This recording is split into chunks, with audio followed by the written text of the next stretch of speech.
Hey guys, this is EckhartsLadder. Hello and welcome to another video. Because I am an absolutely terribly lazy slug, my good friend Corey from Corey Loses and Corey's Datapad is stepping in to provide you guys with a video. Now, Corey is not only the co-host of our podcast, TapCaf Transmissions, which is sort of a Star Wars EU book club, but is also, in my opinion, probably the most knowledgeable Star Wars Legends YouTuber there is. He recently hit 10k, and I would love nothing more for us to double that, but if that's not possible, let's see if we can get him at least 1,000 new subs. There will be a link down in the description, and I'll include an annotation in the upper right-hand corner. By the way, today he's got a video coming out about the Pterodok brothers, who were warlords in the post-Endor era. Anyway, Corey, take it away.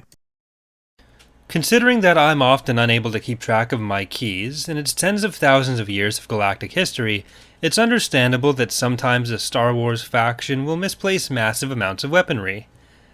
With the speculation about what the giant Imperial Star Destroyer stockpile and the Rise of Skywalker trailers may be about, and with the podcast I do with EckhartsLadder, TapCaf Transmissions, covering Dark Force Rising this upcoming week, I thought it would be a good time to look at three of the largest lost fleets in Star Wars history.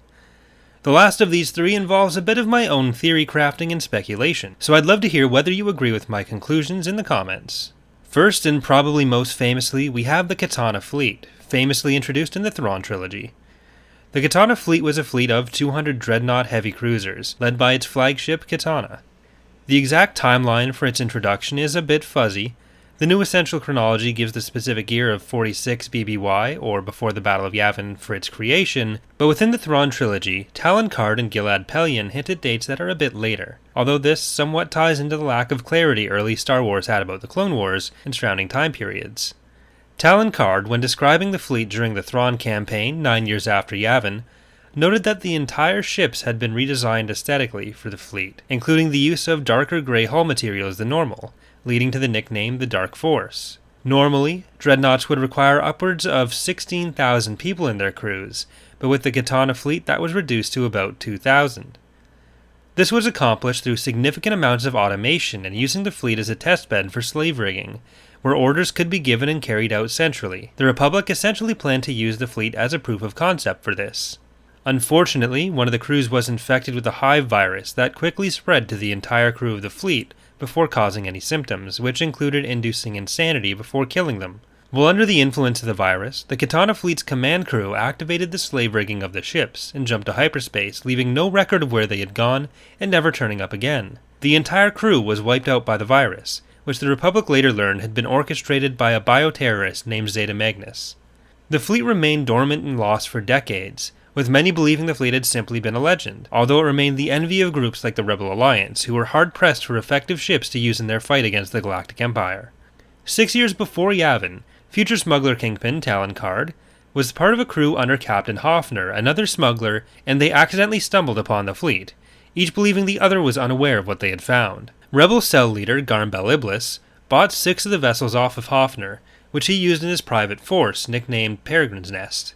This information, held by Hoffner and Karrde, became key to the hunt for the ships in the Thrawn campaign, where they were seen as crucial in determining the balance of power.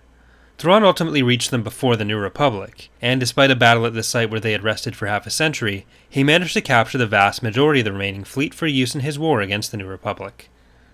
Second, we have probably the largest and most powerful force the galaxy lost, but also one of the most scattered, the Pius Dea Republic fleet. The Pius Dea was an anti-alien humanocentric cult that had emerged in the Republic around 11,987 years before the Battle of Yavin. Under Chancellor Contispex I, they ascended to power executing crusades against alien species, especially the Hutts. This was done primarily using fleets of massive cathedral ships reminiscent of the Warhammer 40k's Imperium. I did another video going into more detail on the Pius Dea themselves, which I'll put in the cards that come up in the top corner. Over 1,000 years later, in 10,966, an alliance of Jedi, so-called heretics, and aliens finally succeeded in defeating the Pius Dea government. The Bureau of Ships and Services, which had sided with the anti-Pius Dea coalition, seeded the navicomputers of the cathedral ships with random destinations and shut down any capability of overriding them, deleting all other possible destinations from their memory banks. The vast majority of the Pius Dea fleet went into hyperspace never to return. While the Katana Fleet was kept together through its slave rigging and eventually recovered and put back into service, the remnants of the Piastei's fleet of Citadel ships are still scattered throughout the galaxy, just waiting for some random group to claim them. The crews were able to keep alive the Piastei of Faith within the ships for a few generations, but ultimately those crews did die out. The final fleet we're going to talk about today is the one that involves a significant amount of inferences on my part.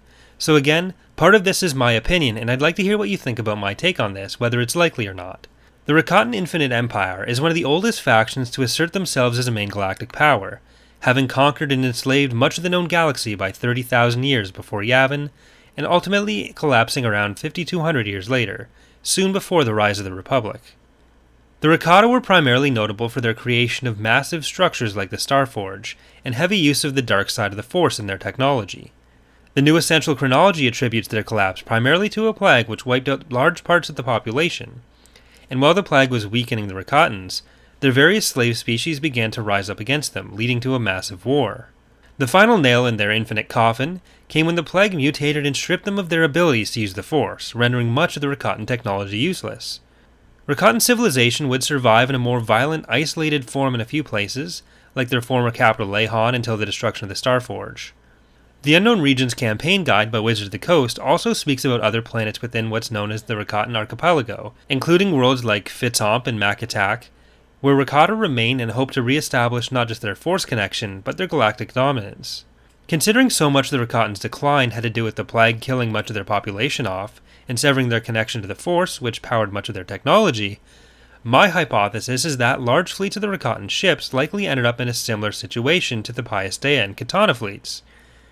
With such a large galaxy-spanning civilization taken down by disease that could also shut down their ability to use their technology, it seems likely that in addition to a few ships they may have been able to hold on to, there are probably large pockets of empty Rakatan vessels, their crews having been wiped out and the ships abandoned and unrecoverable. Again, this is my interpretation, so let me know if you agree or disagree with that. Do you think there are large amounts of Rakatan ships unclaimed in the galaxy, or were they all home and destroyed? In either case, that's going to do it for today's video, so I hope you've enjoyed this look at the Lost Fleets of Star Wars. If you have any suggestions for future videos or any speculation about what the Rise of Skywalker fleets are going to be about, please leave them in the comments, and remember to leave a like or subscribe. Thanks for watching, and hope to see you next time.